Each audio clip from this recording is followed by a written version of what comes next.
If you've lived in North Carolina long enough, there's a good chance you've passed places where entire communities once lived without ever realizing it.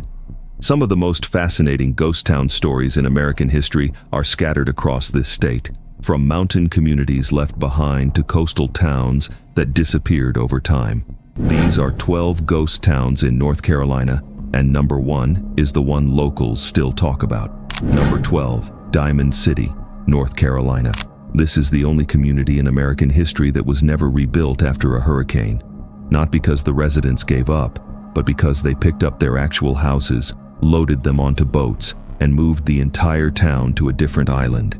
Every other coastal community ever hit by a hurricane rebuilt. Galveston after 1900, Corpus Christi, every barrier island community up and down the Gulf Coast, and Diamond City uniquely did not, because its people decided the island itself was done. The site where it stood is now Wild Beach, and you can only reach it by boat. Diamond City sat on the eastern end of Shackleford Banks, a barrier island off the North Carolina coast, and for most of the 19th century, it was a working community of around 500 people. Whalers, fishermen, boat builders, families who had been on that island for generations. The residents called themselves the Sia Bankers, and they were fiercely self-sufficient, fishing, whaling, farming, and building their own boats on a strip of land separated from the mainland by miles of open water.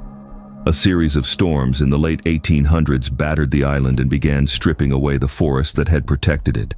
Then, on August 17, 1899, the San Siriaco hurricane crossed directly over Shackleford Banks and put the entire island underwater. Houses washed off foundations, boats gone, gravestones swept from the cemetery, wells flooded with salt water.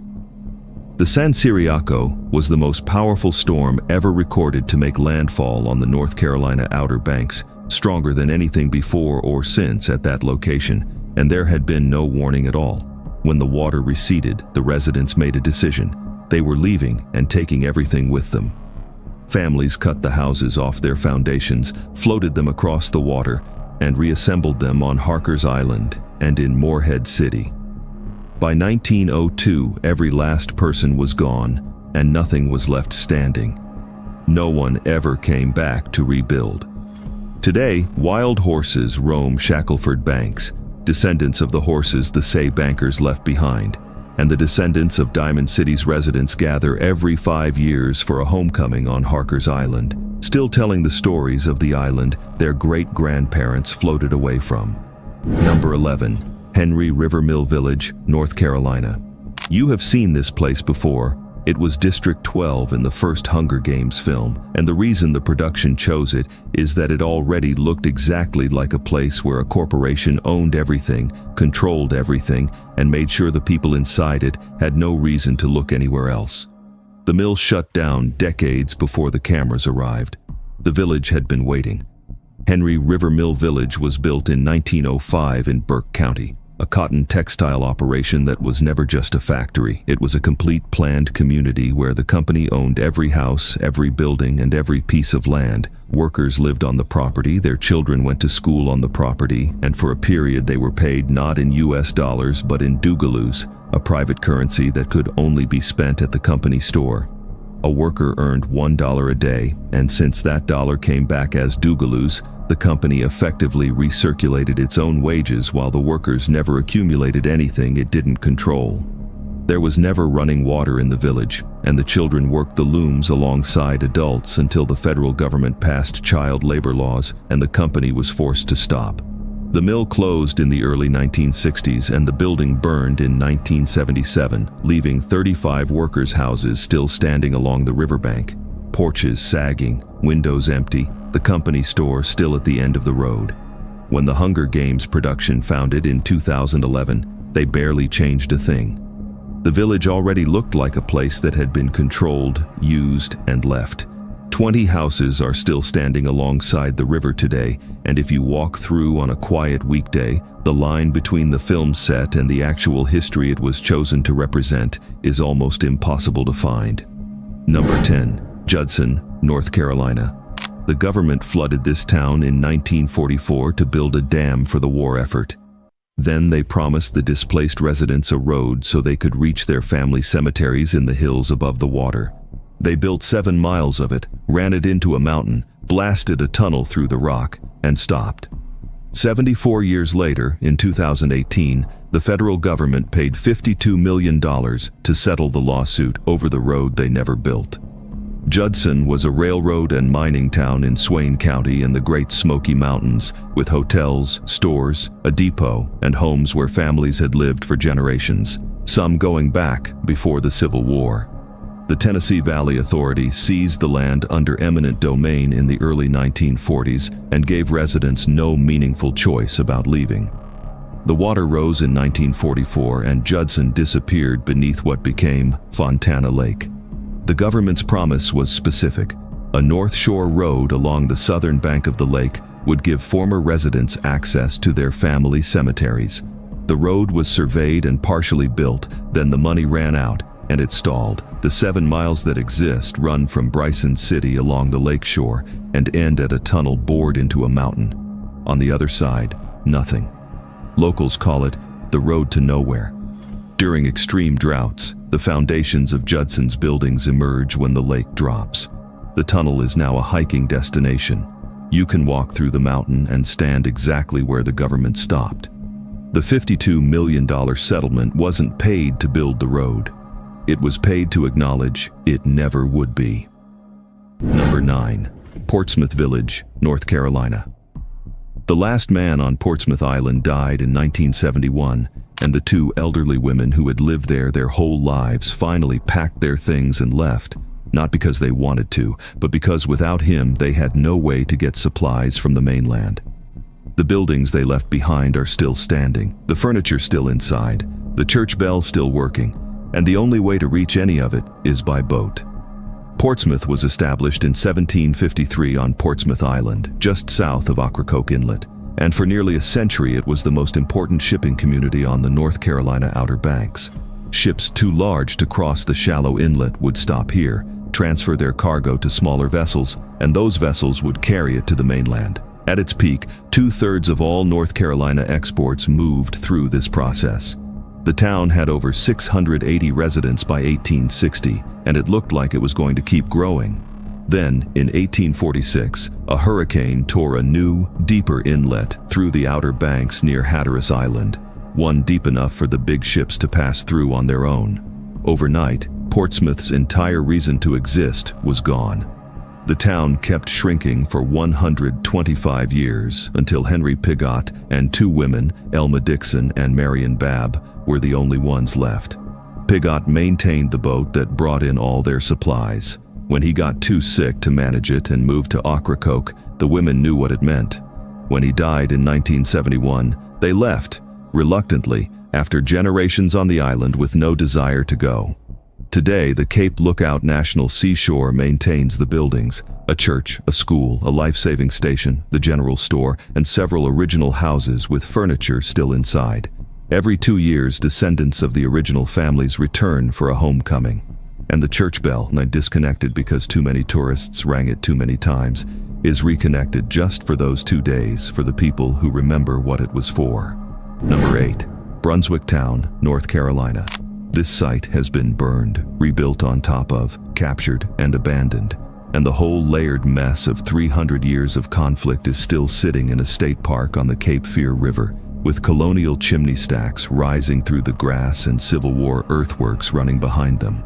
Brunswick Town was North Carolina's first colonial capital, established in 1726, and quickly the most important port in the region. In 1765, when the British government tried to enforce the Stamp Act, it was the people of Brunswick Town who physically blocked it. They surrounded the royal governor's house, forced him to swear he would never enforce the act, and stopped a British official from distributing stamps for the first time anywhere in the American colonies. This happened months before the more famous resistance elsewhere. In 1776, a British naval squadron came up the Cape Fear River and burned the town. The commercial center had shifted to Wilmington, and Brunswick was never rebuilt. Nearly 80 years later, in 1862, the Confederate Army built Fort Anderson directly on top of the colonial ruins, a defensive position to protect Wilmington from Union attack.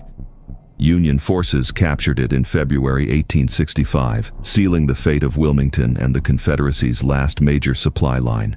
Today, you can walk through both histories at once. The 1754 walls of St. Philip's Church still standing in the middle of ruins that were already ancient when the Civil War soldiers arrived.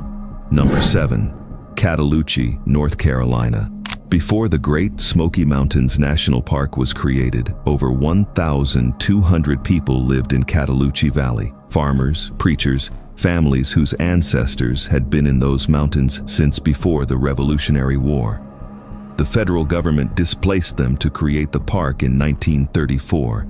The valley is still there, the buildings are still standing, and the elk reintroduced in 2001 now graze in the meadows around the original farmhouses, the first elk in these mountains since the 1700s, extinct here for over 150 years, brought back by the same federal government that took the valley from the people who lived in it.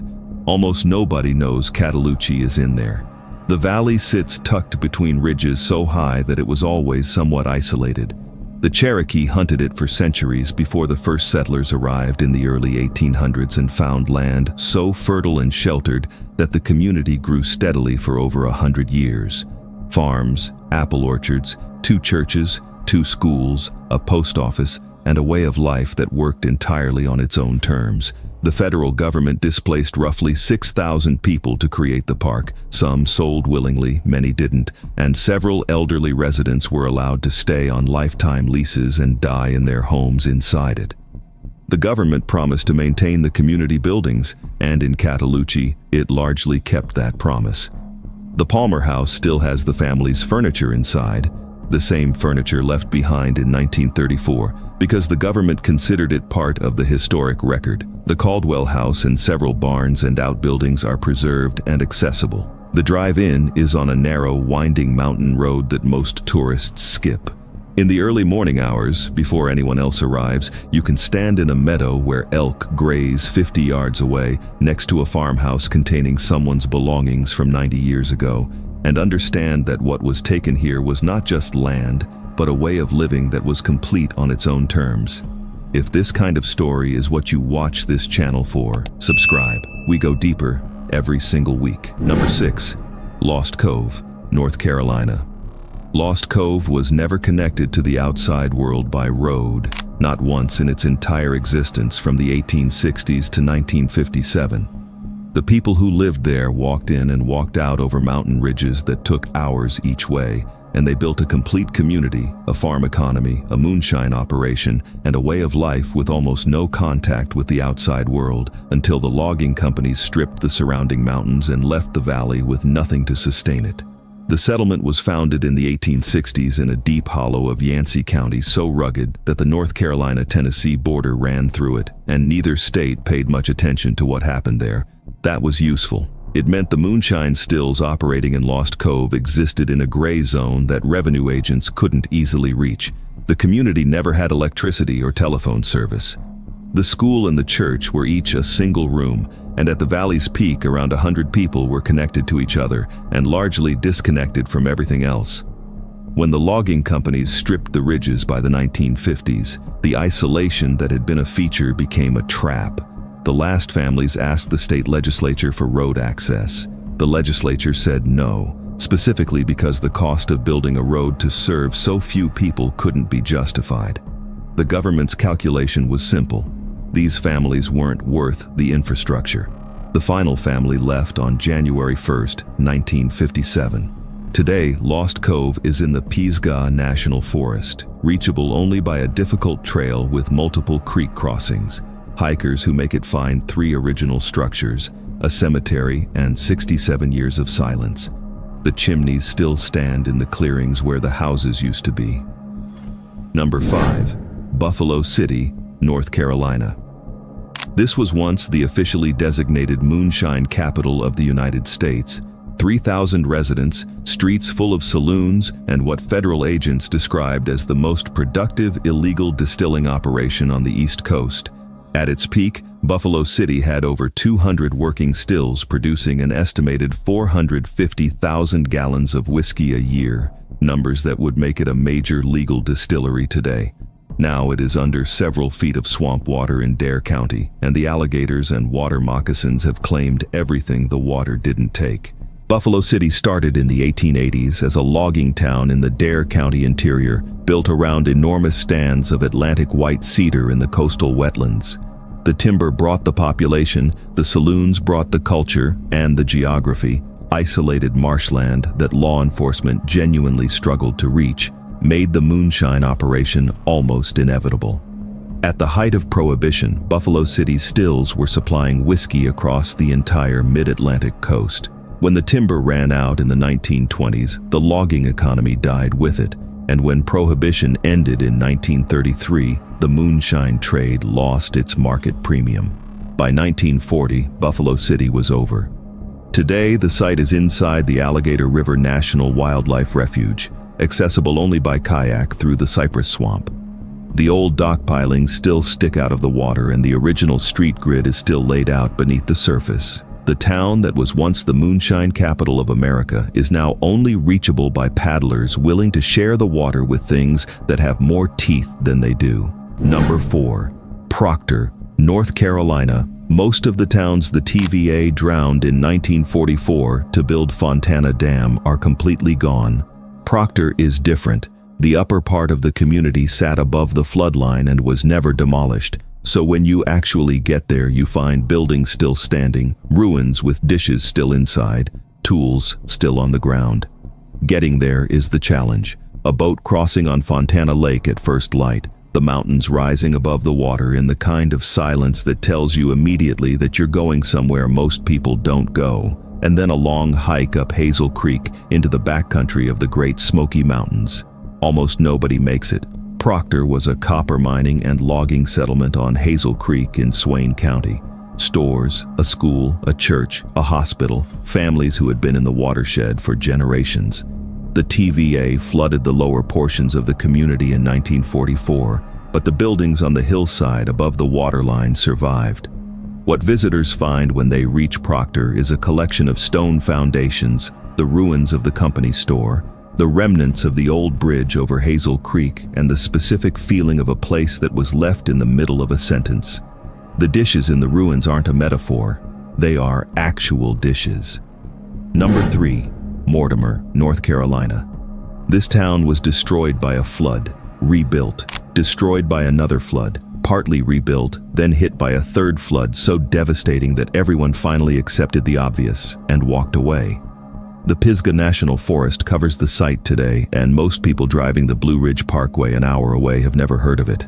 Mortimer was a Ritter Lumber Company town in the Wilson Creek Valley in Caldwell County, built in the early 1900s to house the workers cutting timber from the surrounding mountains. At its height, it had over 1,000 residents, a company store, a school, churches, and a baseball team.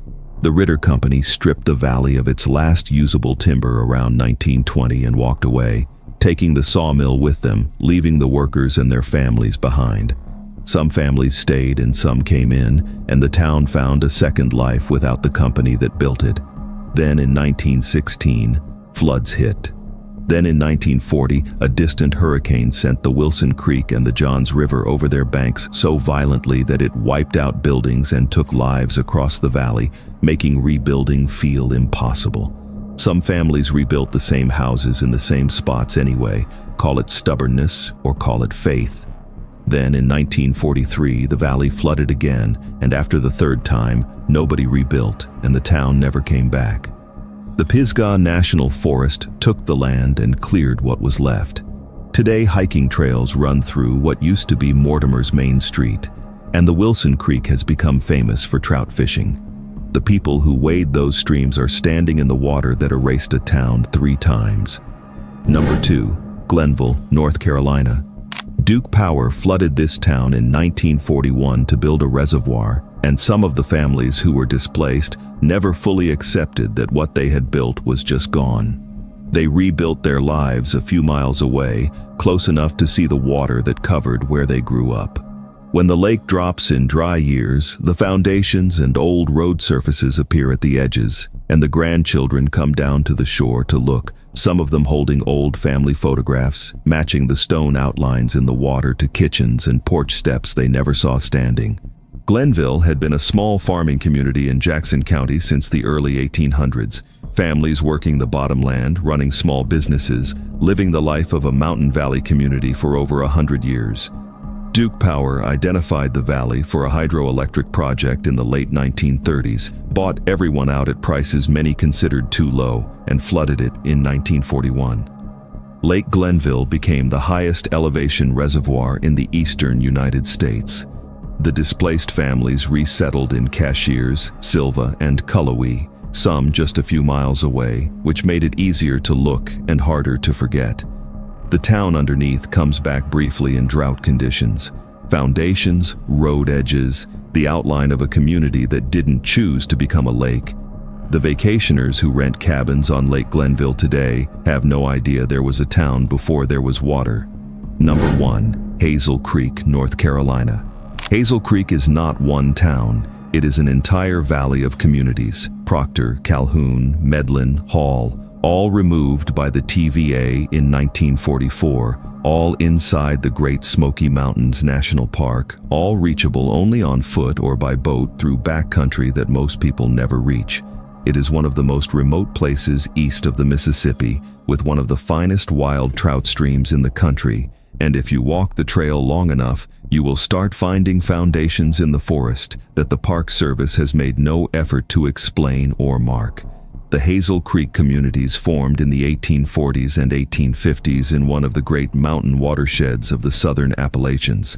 Families came for the land and stayed for the community, copper in the mountains, chestnuts in the forest, the creek full of fish. By the early 20th century, the logging companies had found it and begun stripping the forest that had made the valley economically viable.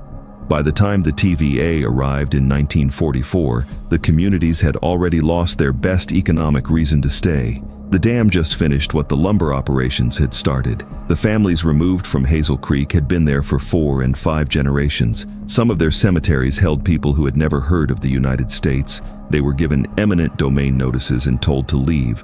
The government promised the North Shore Road so they could reach those cemeteries and didn't build it. The $52 million settlement in 2018 was the final official acknowledgement of that broken promise.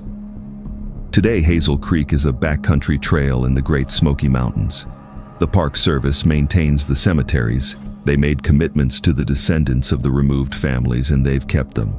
The foundations are in the forest. The creek is exactly what it always was, and if you walk far enough down the trail past the last campsite, the valley gets quiet in a way that makes the absence of 100 years of family life feel very close. Drop a comment and tell me what town or place in North Carolina we should cover next.